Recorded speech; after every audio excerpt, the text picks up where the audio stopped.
Anı yaşamakla anda yaşamak arasında ne fark var?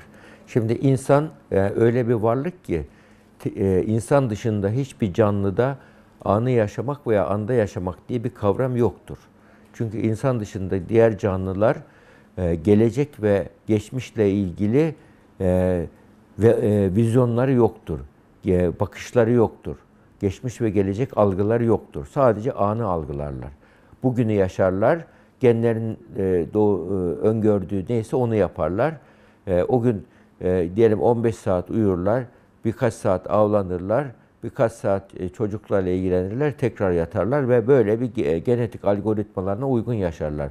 Ama insanın genetik algoritmasına baktığım zaman insan gelecek ve geçmişle çok ilgilenme özelliğinde olan bir insan. Şimdi insan sürekli acaba ne olacak bana? Ya da geçmişle ilgili keşke şunu yapmasaydım.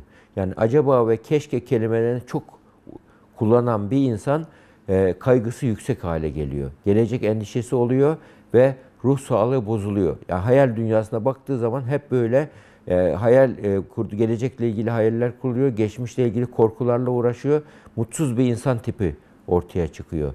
Onun için biz burada terapi tekniği olarak şimdi ve buradayı çalışıyoruz bu kişilere. Herhangi bir şeye aklı yoğunlaştığı, takıldığı zaman şimdi ve burada diyoruz. Ve bunu o güne odaklanmasını söylüyoruz. Bu anı yaşa gibi algılanıyor. Halbuki anı yaşa bir yaşam stili olarak düşündüğümüz zaman vur patlasın, çal oynasın, lay lay lon bir hayatın olsun. Ne geleceğe düşün, ne geçmişi düşün, ne çoluğunu çocuğunu düşün. Sen aile kutsal değil, sen kutsalsın, sen önemlisin, diğer insanlar hiç önemli değil gibi son derece bencilce, narsistçe bir yaşam felsefesi anlaşılıyor. Bu insanın hoşuna gidiyor ilk bakıldığında. İnsanın sahte bir mutluluk veriyor.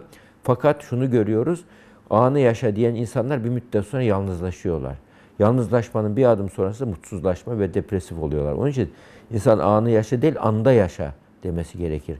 Geçmiş ve geleceğe odaklanma, bugüne odaklan. Zihinsel yatırımını, entelektüel yatırımını geçmiş ve geleceğe değil, bugüne yatır. Geçmiş ve geleceğe düşün ama bugünü yaşa anlamında. Hatta bunun için bazı filozoflar böyle geçmişe geleceğe fazla dalıp gittikleri zaman bunu önlemek için bir mermerin üzerine bugün diye yazmışlar. Masaların üzerine koyuyorlar ki geçmiş ve geleceğe zihinleri takıldığı zaman bugüne ineceğim deyip anda yaşamam lazım diyecek ve bugünün hakkını verdiği zaman zaten geleceğiyle ilgili yatırımını yapmış olur.